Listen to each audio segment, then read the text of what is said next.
Welcome back, everybody. We are on chapter 8. This is Beauty's Bespoken Treasures.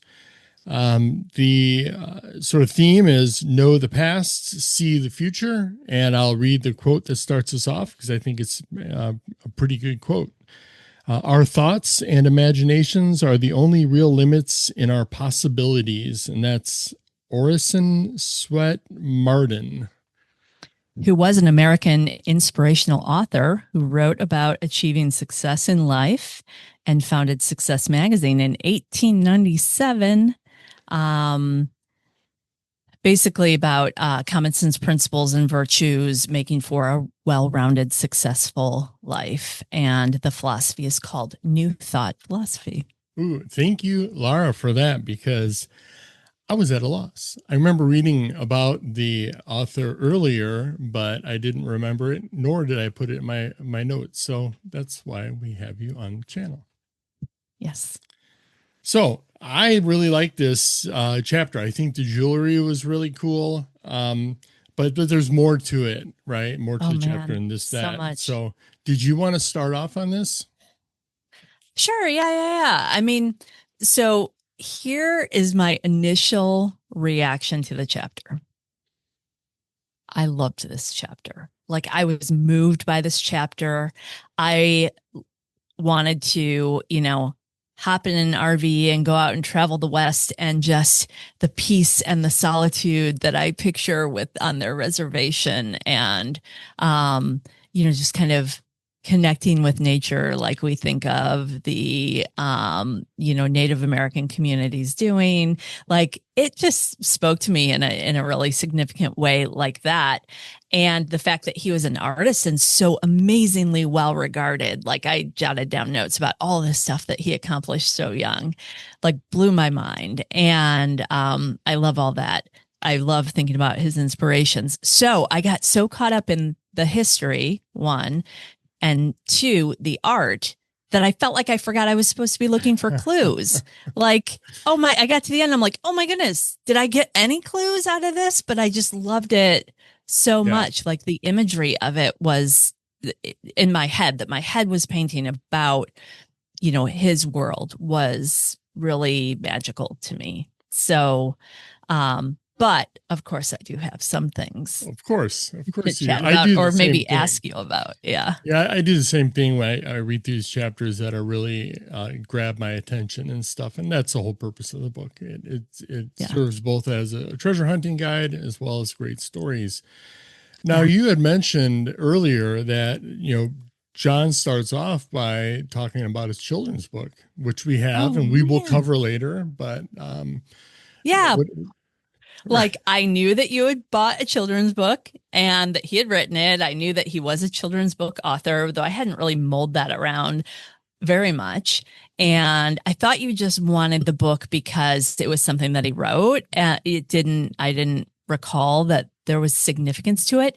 And then he says an extra clue or two. Yeah, I did pick that Our up. Unbreakable Thread. And he talks about how he loves traditions. And that book is kind of about that tradition, that element of tradition through the generations. I haven't read the book yet. We will do a separate episode on the book and what we think about that. But I thought that element of tradition that then takes him into this story of the Hopi Indians. I probably shouldn't be saying Hopi Indians. Hopi Native Americans. Yes. Right. Yes. So, you're old, Win. Right.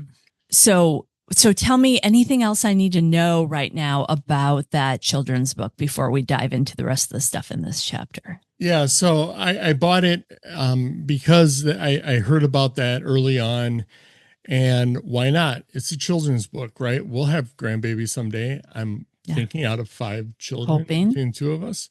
Yeah, and it's a really easy read. Obviously, it's more up my alley. Yeah, I can understand this one. Literally read it in like 5 minutes, but I did read through it a couple times and I didn't really dive much into potential clues other than high level stuff because I was at that point when I got it, I was really, ear deep in the book, there's treasure inside first. So I didn't do, I said, we can look at that later. There's probably a clue, but when you said, and I reread that he has a clue or two, which I was in the assumption in the beginning is just like one clue. So it should be, I think, and this is why it's a good idea to do this one later, because once we go through all the chapters, we may be able to pick out a clue easier because we could sort of see a style and things that are going our way. But that also leads us to what you're going to talk about later is confirmation bias. Yeah. Yeah. So, let's save that for the end. Everybody really liked Lara coming on our midweek show, and this would be a great midweek show one. Just saying, leave comments below. Oh, maybe we should do a standalone show for that. If we get more subscribers, maybe she'll do it. So it's all up to you guys.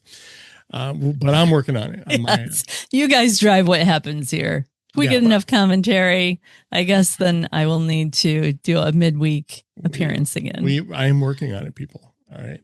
Yes. So he introduces Unbreakable Thread, which is a good book. I recommend it. He had said that book is really more geared towards adults, and I could see why, because of the theme of it and everything, but it's a great book nonetheless.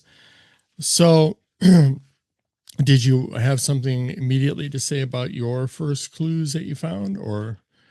Well, I was just reading through my notes here. I'm mostly, looking at his introduction and then the history, the American Indian Removal Act of 1830, which is truly one of the most tragic things in American history, if not, one of the top couple. Yeah. Because I have some themes that came out to me in this, and and then we have obviously the picture of the Hopi calendar in the end, which we may or may not get to. But while you're looking at yours, I found a really strong connection with stone or rock, stone work, and as well as the earth, as a landscape. He literally, helped the soul come out of the stone, right? His use of turquoise, the coral, the lapis, and ironwood, which ironwood's pretty cool. I looked it up, different types of specialty hardwoods in that bracelet, and it looks like these are all rock, earthborn materials. And then it goes to landscape as well. That bracelet looks like, he was inspired by the skyline of New York City. Yeah. I thought was pretty interesting.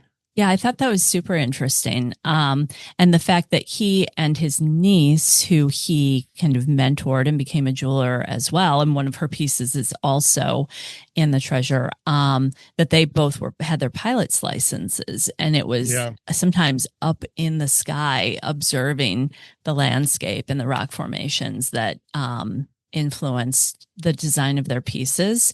And yet, I thought it was interesting.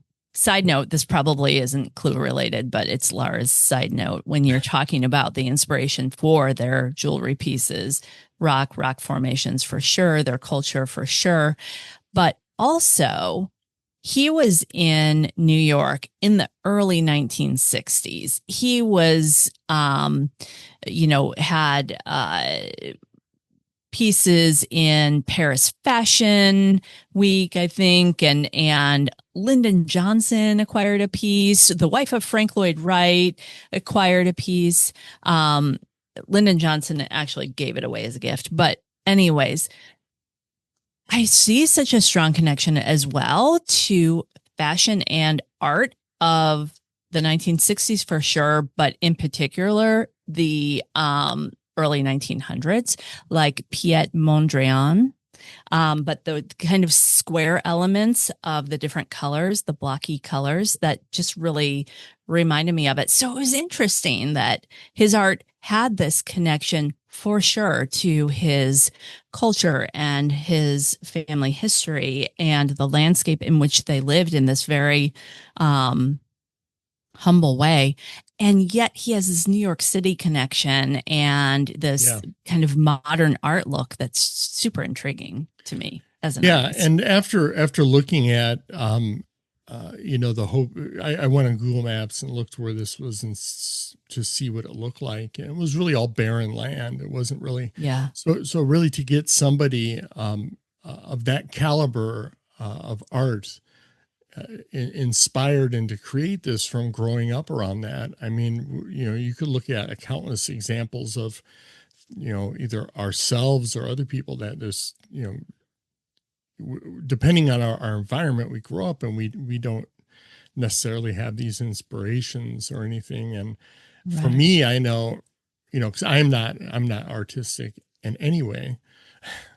And with our thumbnails, you are. Oh, my thumbnails are.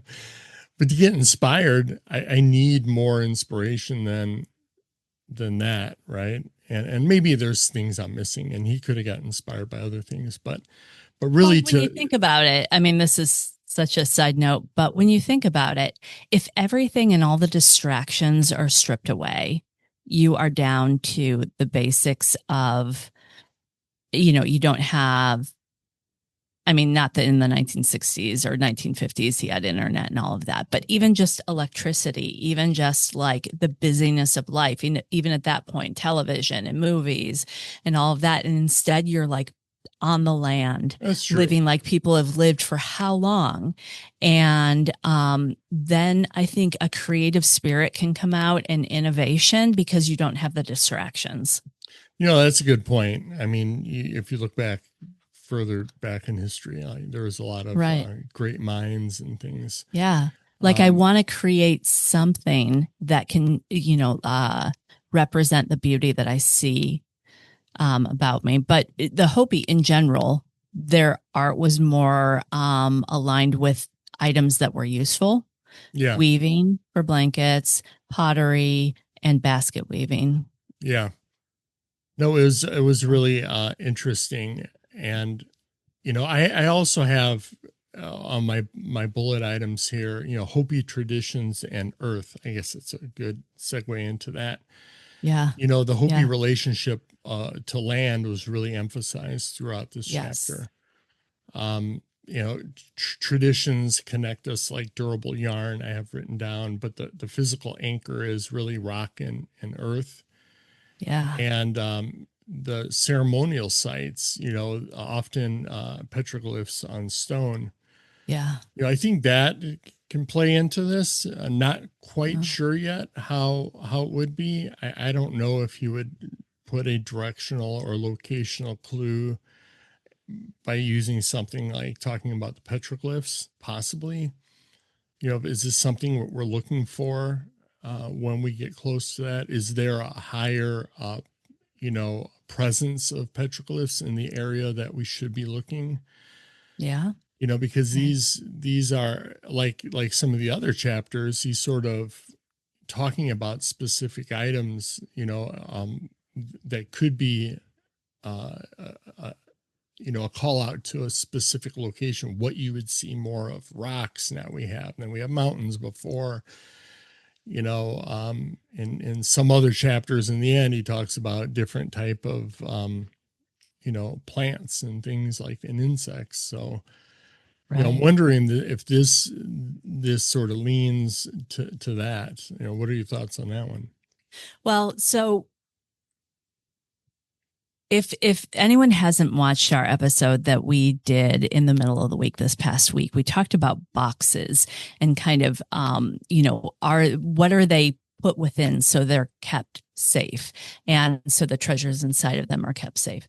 And when you think about this kind of arid environment, it's a pretty decent place to store things and have them still not be impacted by extreme climate or moisture, things that tend to ruin. And so and we talked about how, where are they hidden? Are they hidden within rocks under, how does that work? Well, this environment is like ideal for hiding a box. So I don't know, could be. Definitely could be. And it's interesting too, you know, we're looking for the biggest box here. It's bigger than the other 4 boxes.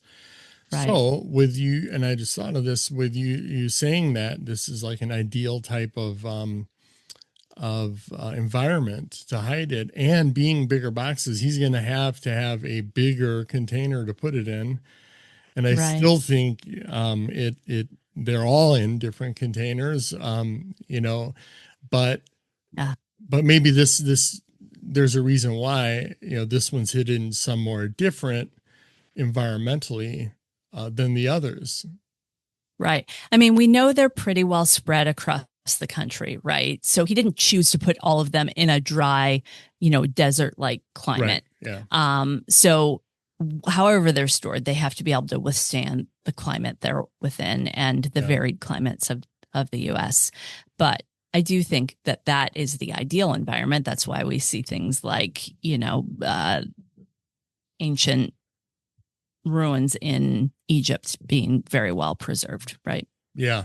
Yeah. No doubt. So, but you know, I honestly, this was several weeks ago that we talked about it. Like, I feel like I have a really decent idea of where this box could be, and I can't let go of it. And so when you say, well, maybe it's, you know, in this place, I'm like, can't be, because I know where the box is. And right, exactly. So confirmation bias, right? Yeah, that's what. Are we ready to talk about that? Yeah, it's a great segue into that. Right. So you said this was the first time you found the whole confirmation bias. I'm not quite sure if that was in the intro or how to read this book part, but I don't think so. Of course, I've been hearing you say the words confirmation bias at least 45 times a week for the last, you know, however many weeks. Yeah. Like forever. We're just always talking about confirmation bias, and I'm like, my eyes glaze over every time you say it. Yeah, I mean, this was the first time I remembered reading his explanation of confirmation bias, because I often wondered, like, are you interpreting this correctly? And so he says, we can believe there is only one right way to do things. Then we see those things that only confirm what they're already believed to be true. I can't type nor read, but so you believe there's only one right way. So you believe there's only one solution. This is my solution. And then you can only, or are only willing to grasp onto those things that continue to support your presumed solution. Right? Yeah. And so we were talking about Appalachian Trail this week quite a bit, and about some theories that are going on online. You were bringing me up to speed on that, about our own particular theories and solves. And you brought up confirmation bias. And I'm like, that isn't confirmation bias. It's totally not confirmation bias, because, or maybe everything it's the opposite. Is confirmation bias. It's the opposite of confirmation bias, because you can't say, I mean, maybe it was because you're convinced that your solve is right. And we're going to prove it in a couple weeks. Yeah. And we'll see. We'll see in a couple weeks. But I don't know. Like, I think that you're ruling out other obvious things because you have a solve in mind. Well, yeah, I mean, to that point, and we won't go down that. This would be a great midweek talk about whether Erik is correct on his solve for the Appalachian footpath box. And yeah, but we don't want to give that up yet. Is it justifiable to just on a whim fly out there to anyway? It isn't just a whim. Like, you have a lineup of clues that is truly like jaw dropping. Yeah. It's only because of this other thing you were telling me about that I was like, this is your first time seeing it, but we won't get in it. We won't get into that. This is all off topic, right? Although it is about confirmation bias, which is what we're talking about right now. But I do think what you have in mind for us a couple weeks from now, tickets are bought, hotel is booked, car is booked. Yeah. We are going. Yes. I think there is good potential there. And we might drive home with the box. So anyway, we might drive home with a box.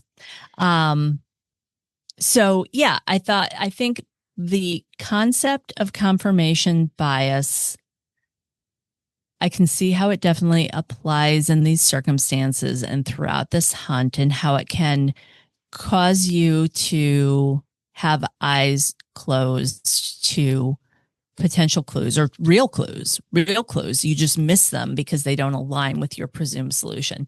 So I really have been trying to keep an open mind, or maybe even just kind of a clear mind. We talk about a chapter, I note all the things that are notable in my spreadsheet, and then I leave it.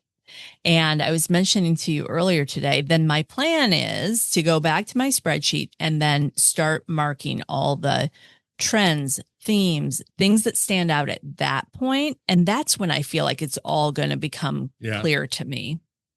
Yeah, it does help. Like I need the full perspective. It does help, and that's what I often do with the part 2 boxes. That's why, we haven't really been. I haven't been putting out a lot of information on specifics in there, because it's a cycle, right? A cyclical thing that we do. But it's a good point, and that's why we do these videos, because you as viewers at home could possibly get hung up on an idea or something, and we're just trying to expose a different way to look at it, not necessarily say we're correct or anything. Right. And we also appreciate when you guys leave comments that help us think about it in a different way, something that we didn't pick up on or notice, or that you're thinking about in a different way. Like, that's super helpful. This is really a fun, collaborative effort. No, agreed. So I do have a question, though. Yeah. Oh, no, I totally forgot. It was a good one. You were... Oh, okay. Here it is. So when in this first half of the book, where every chapter leads up to the lion's share box, right? Mm-hmm. There is so much content, just chapter after chapter after chapter of content. Like, how many clues could there be within all of these chapters? And then when you look at that second part of the book, which I've barely touched, like, I think all I've done is Appalachian Trail, read that because we went boots on the ground once and on that. And the chapters are quite short. Yeah. And yet everything you need to know to find the box is within that short chapter. So for this lion's share, you need to filter through, how many chapters are there? Yeah, there's 23. But you also have Joy's Serenade at the end of the book, and you also have some other chapters post the last box chapter, Appalachian Trail, a little bit more about the items in the treasure, which could be hidden, because anywhere in the book, right? Any of your posts. Right. But, so you don't think there are any clues for the second half, the boxes from the second half of the book in the first half, right? Oh boy, you just opened up Pandora's box, girl. Well, could there be? I'm going to see a ton of comments in the thing here. You've sort of heard me say what he said. He goes, the boxes in part 2 are pretty much self-contained. He said you could theoretically extrapolate some type of clues, but for all intents and purposes, that the boxes, and here's the thing, here's my thought on this, right? I am not going to go outside of the boxes in chapter 2 to get clues. Not that there couldn't be or isn't or whatever. The only reason is because if I'm not able to find the clues in those chapters, what makes me think I'm going to find a relevant clue somewhere else throughout the book? Right. Needle in a haystack. To me. Yeah. I don't. Could there be? Possibly. Right. But that's not important for my case of not looking outside of it. Sure. If he's written a specific chapter for that box, then I'm going to focus on that chapter for that box and not get wrapped around the axle on some other chapter somewhere else, because I don't think there would be something that stands out more and something that I would find outside those chapters that would help me. I think I'd be wasting my resources, my time, and my bandwidth looking other places and possibly throwing me off course than to focus on the chapters in part two for that solve. That's my position on it. So, and that also releases me from the debate on whether or not there's clues outside of it. Right now, there also could be clues for the lion's share in chapter 2 boxes, but again, I'm taking that same approach, right? Because he said on his FAQ on his the Treasure Inside website, how many clues, or what I'm paraphrasing, he goes, many, but you won't need them all, right? So, there's, I don't know how many clues are in each chapter that's part of the whole adventure of this book. Sure. Is not to know that, because if you did, it would be more like a test, right? Than a treasure hunt. The idea, part of the fun is being able to find the theme, to pick the clues out and use them. There's probably clues that we won't see, but if you get the other clues, you can still find it. You don't have to know every clue that he had, right? And it sort of leads us to believe when we go through these, at least with me, I feel like I have to itemize every stinking clue in here, and it's going to be put together. And I have to remind myself that's not the case. We don't need every clue. If he said, just for the sake of argument, there was 100 clues throughout the thing, and I only found like 75 of them, am I going to get hung up on those other 25 clues, right? I don't need them all. And we need to follow the chapters, and this is where I think is important what the theme of each chapter is, because that's going to help us guide us through this and determine which clues we want to use in here, and not get wrapped around the axle on these the minutia, the small little technicalities that I was guilty of, and I see it all the time in conversations, getting caught up in some of those these really small items, whether or not they can be a clue or not, or getting caught around the, well, he didn't say this or he did say that. I get it; it's valid on some things, but I find it for me to be more helpful and less distracting to get caught up on those. And sort of put everything together and not worry about that. Sure.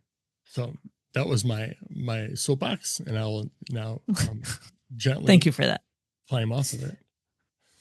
All right, we're probably getting close to time, but I have one or two more things I wanted to say and then ask. One of my favorite quotes of things that John writes in the book is at the end, near the end of this chapter. He says, as you can probably tell, I am an advocate of getting to know the histories and traditions of as many cultures as we can. It builds bridges. Yet beyond that, learning about the traditions of others gives us perspective on our own. It illuminates the unbreakable threads that not only bind generations together, but also interweave us all. I love that. That just warms my heart and makes me like him as a person, even though I don't know him, because it just is a perspective that if we all had it, how much better would this world be? So I'm just wanted to point that out because it really warmed my heart. But the word bridges stood out to me. So I don't know. I mean, random words, just like boom. Is there a bridge that we have to cross to find the box? I don't know. But the last thing you mentioned, and I don't know if we should get into it now, if it's too long for this episode, but what's with the Hopi calendar at the end? Yeah, no, I wanted to dedicate, more time on it and not try to squeeze it in the end and have the scene go on. Is there enough to talk about for more, another? Well, we'll definitely talk about. I'll give it its time, and we can transition into because there are some other items I want to wrap up as well, and we can do that in the next video because we are pushing our half-hour mark here, which is a little longer. We had some people wanting to possibly go longer, which was good. But yeah, there's a lot to unpack on it. I'm purposely not telling you the things that I've read or heard, just again, confirmation bias, right? Or to get wrapped around certain thoughts and things. And that's a great thing of having you on here. See, that isn't confirmation bias in my mind. Or whatever. Yeah, I'm as you know, I'm bad at word. Well, no. I'm just saying that, well, hearing other people's perspectives could influence ours to either the positive or the negative. But if we don't have a solve in mind or a theory in mind, and we're only looking at this calendar through the lens of the solve that we have in mind, that would be confirmation bias. But simply us hearing other theories doesn't necessarily create a confirmation bias, or, either to the positive, like this affirms what I'm thinking, or to the negative, this, anyways, I want to know a bit about, we'll talk about it this week, what people are saying about the calendar, because I can't figure out how it fits in and why it's there. Yeah. And this would be a good time for our listeners to write down in the comments what their thoughts on it. And we'll take that throughout the week, and we'll put ours together, and we'll focus on that picture. Yeah. And I think we'll have a lot that we can do to it, because at first, I had mixed feelings. I haven't revisited it in a while before we prepared for this show. So, next week, I'm intrigued. I want to know, because I did a little searching, I did a little reading, and I'm curious to know what people are thinking. So let's spend some time on that again. Or we can get Lara to come in a midweek, and we could do a midweek one on it. Well, I think you had a few midweek ideas, so we have to decide now what our midweek, if you can convince me. Yeah, well, I will convince you. I will, because I have an army, and I have an army of listeners and subscribers that are going to help this happen. So, all right. Well, with that, homework for everybody. Leave your comments on what you think the Hopi calendar is, because we want to cover that and give it its time it deserves. We want to explore the ideas. So, yeah. So with that, have a great week and stay safe, and good luck on your treasure hunts. We will see you later. Bye, everyone.